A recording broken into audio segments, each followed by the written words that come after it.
तमाम दोस्त आप को एक बार फिर अस्सलाम वालेकुम। आज कुछ जिक्र हो जाए कि जेनीवा कॉन्फ्रेंस कितनी कामयाब रही और ये कि पाकिस्तान अमलन दिवालिया कैसे हुआ, कैसे बदहाली को पहुंचा और उसकी बुनियादी वजह क्या है, उसकी एक झलक आपको दिखाएंगे। जेनीवा कॉन्फ्रेंस के हवाले से तो आपने शहबाज शरीफ साहब के यानी हमारे वज़ीर आज़म के और वज़ीर ख़ारजा बिलावल ज़रदारी के बयानात सुन लिए होंगे। वो ये कह रहे हैं कि तवक्कुआत से बहुत ज़्यादा उन्हें पैसे मिले वो ये कह रहे हैं। और ये कि पाकिस्तान पे बैरूनी ममालिक का एतमाद बहाल हो गया है, बड़ी अच्छी बात है। पैसे की कमिटमेंट भी हो गई है और शहबाज शरीफ साहब तो ये कह रहे हैं कि इंशाअल्लाह तमाम तर पैसे हम शुकूक व शुबहात से बालातर हो के इस अंदाज़ में ख़र्च करेंगे कि कोई शक भी ना करे। और सवाल ये है इस मौके पे कि क्या आपके हाथ में वो पैसे आएंगे जो आप खर्च कर पाएंगे। ये एक बुनियादी नुक्ता है जो समझने वाला है और ये वो नुक्ता है जो अप्रैल 2009 में टोक्यो में कॉन्फ्रेंस हुई फ्रेंड्स ऑफ डेमोक्रेटिक पाकिस्तान के तहत। उसमें अफ़गानिस्तान पाकिस्तान के लिए खुसूसी नुमाइंदे दूसरे मुल्कों के उनका क्लब था। उसमें भी $5 अरब पाकिस्तान को वादा किए गए, लेकिन वो वादा कभी वफ़ा ना हुआ। उन $5 अरब में से एक पैसा कभी पाकिस्तान ना आया। उसकी वजह ये थी कि जितनी भी तजावीज़ हमने मंसूबों की तजावीज़ पेश की वो उस क्लब के जो कोर कमेटी थी उसने मुस्तरद कर दिए। और बाद में हमारे उस वक्त के सदर आसिफ अली ज़रदारी साहब अपने वज़ीर ख़ारजा और वज़ीर ख़ज़ाना के ज़रिए वो रिक्वेस्ट करते रहे सफ़ीरों से कि जो आपने कमिटमेंट्स की हुई थी वो आप हमें आधे पैसे कैश में दे दें। तो वो बड़े उस पर हंसी का भी एक सबब बना कि उन्होंने कहा कि ये प्रोजेक्ट एड है, जब आप कोई मंसूबा लाएंगे वो मंसूबा कबूल होगा, उसके बाद फिर हम उसके लिए पैसे रिलीज़ करेंगे। तो जनाब जेनीवा कॉन्फ्रेंस में जो बायलैटरल कमिटमेंट्स हुई यानी मुख्तलिफ़ मुल्कों ने इनफरादी तौर पे पाकिस्तान को जो पैसे दिए कुल वो $400 मिलियन हैं। बाकी तमाम रुकूम मुख्तलिफ़ मालियाती इदारों की तरफ से कमिटमेंट्स हैं कर्ज़ों की, बुनियादी तौर पे ये कर्ज़े हैं। और इसमें सर फहरिस्त इस्लामिक डेवलपमेंट बैंक है। उसकी शहबाज शरीफ साहब ने बड़ी तारीफ़ की कि सऊदी अरब ने हमेशा हमारा साथ दिया है। बिलाशुबा सऊदी अरब ने हमेशा हमारा साथ दिया है। हमारी मुसल्लह अफ़वाज ने भी हमेशा सऊदी अरब का बड़ा अच्छा साथ दिया है, इसमें भी कोई शक नहीं है। ज़ाहिर है उसी वजह से हमारे रिश्ते नाते बड़े मज़बूत हैं।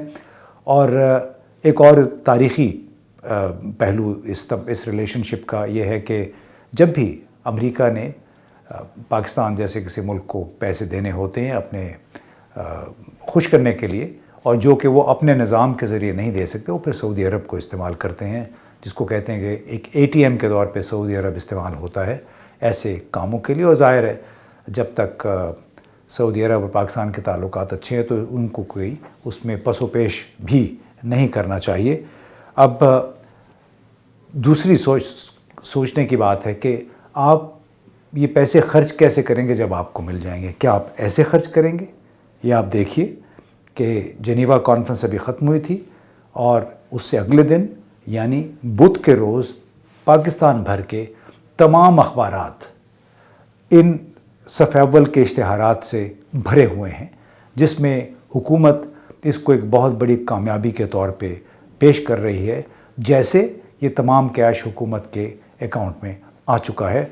और पाकिस्तान ने अपना एतमाद क्यों खोया है इन तमाम सालों में और पाकिस्तान को अब लोग कर्ज़ा देने से हिचकिचा क्यों रहे, वो इस तर्ज़ हुक्मरानी की वजह से कि लोग हमारे सियासतदान अपनी तशहीर के लिए, अपनी कारकर्दगी की तशहीर के लिए, ज़ाती पब्लिसिटी के लिए और फिर ब्यूरोक्रेसी उनको खुश करने के लिए, जो अफसरशाही है हमारी, वो उन्हें खुश करने के लिए इस तरह के बड़े बड़े अखबार। हमने जो अंदाज़ा लगाया है कि सिर्फ़ अखबारात के लिए ये जो इश्तिहारी मुहिम है कम अज़ कम 6 करोड़ रुपए एक दिन में लग गए हैं इस मुहिम पे। और इसका मतलब बुनियादी क्या है, एक तरफ इनकी अपनी तशहीर मशहूरी हुई है, दूसरी तरफ इन्होंने मीडिया ग्रुपों को भी खुश कर दिया है, अखबारात के जो मालकान हैं उनको भी आपने खुश करना है। ये मुल्क इसी तरह तो बदहाली के दहाने पे पहुंचा है کہ آپ اپنے ذاتی مفاد کے لیے، ذاتی مشہوری کے لیے اس عوام کا پیسہ، جس پیسے کے مانگنے کے لیے 50 رکنی، کم از کم 50 رکنی وفد جنیوا گیا، یہاں سے جتنے لوگ گئے تھے، آج مجھے پتہ چلا کہ کم از کم 50 لوگ تھے جو جنیوا گئے یہ پیسے مانگنے کے لیے، کشکول پھیلائے ہوئے. تو ان سے کوئی پوچھے کہ کیا پاکستان موجودہ اس سوچ کے ساتھ، اس طرز حکمرانی کے ساتھ موجودہ سیاسی مجدار سے نکل سکے گا؟ ابھی ان کو یہ آئیڈیا احساس نہیں ہے کہ یہ تمام تر جو وعدے ہوئے ہیں یہ پروجیکٹ 8 ہے. آپ منصوبے بنائیں گے اور منصوبے متعلقہ ملک جو ہے وہ اس کو منظور کرے گا، اس کے بعد وہ اپنے کانٹریکٹرز کے ذریعے، امریکی، جرمن، برطانیہ کے لوگ، حکومتیں، وہ اپنے کانٹریکٹرز کے ذریعے، اقوام متحدہ کے ذریعے ان معاہدوں پہ عمل درآمد کریں گے. بڑی اچھی بات ہے اگر ان کے ذریعے ہو جائے، اس کے ذریعے کچھ غریب عوام کو، پاکستان کے ان غریب عوام کو بھی واقعتاً کچھ مل جائے جن کے نام پہ یہ جا کے باہر بھیک مانگتے ہیں، جن سے ووٹ لے کے یہ اقتدار میں پہنچتے ہیں. اور ان کو ابھی بہرحال اس پہ ہم ختم کرتے ہیں کہ کہا جاتا ہے کہ اولڈ ہیبٹس ڈائی ہارڈ، یعنی جو پرانی عادتیں ہیں بڑی مشکل سے ختم ہوتی ہیں. تو ہماری حکمران جو اشرافیہ ہیں اور اس کی چاپلوسی کرنے والی افسر شاہی، اس کا یہ خاصہ ہے کہ عوامی وسائل کی بنیاد پہ یہ اپنی ذاتی اشتہاری کیمپینز چلاتے ہیں، پیسہ برباد کرتے ہیں. ایک طرف کہتے ہیں غریب، اور اس دوران آپ نے دیکھا ہوگا، سنا ہوگا کہ اوگرا نے گیس کی قیمتیں 74% بڑھا دی ہیں. یعنی ایک بڑا ٹیکہ ہے، اور 74% یہ نہیں کہ کل سے بڑھائی ہیں، گزشتہ کل سے بڑھا رہے ہیں. یعنی جولائی 2022 سے 74% قیمتیں بڑھی ہیں سوئی ناردرن علاقوں میں اور 65% جنوبی علاقوں میں. یعنی یہ آپ کے گیس کے جو بل آئیں گے یہ اس میں سے آپ کو مزید ایریئرز کے طور پہ عام لوگوں کو چارج ہوگی یہ گیس.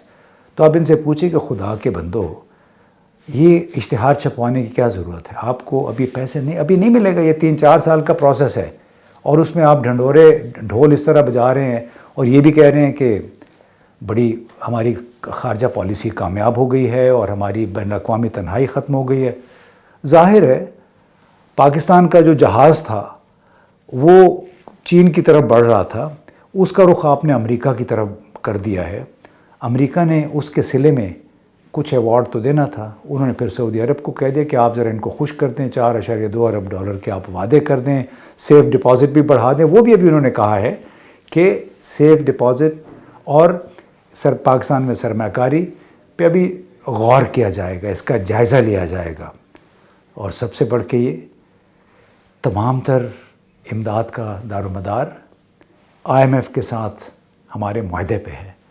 جب تک IMF کے ساتھ معاہدہ نہیں ہوگا اس وقت تک کوئی بھی ملک پاکستان کو امداد فراہم نہیں کرے گا. اور گیس کی قیمتوں میں اضافہ، وہ بھی 6 مہینے پچھلے ریٹروسپیکٹیولی، وہ بھی اسی ڈیل کا ایک حصہ ہے. اور بقول سابق وزیر خزانہ حفیظ شیخ کے، اگر ہم نے IMF کا پروگرام قبول کر لیا تو 30% مہنگائی ہوگی، اگر نہ کیا تو مہنگائی 50% ہوگی. اللہ پاکستان کے غریب عوام کا حامی و ناصر ہو.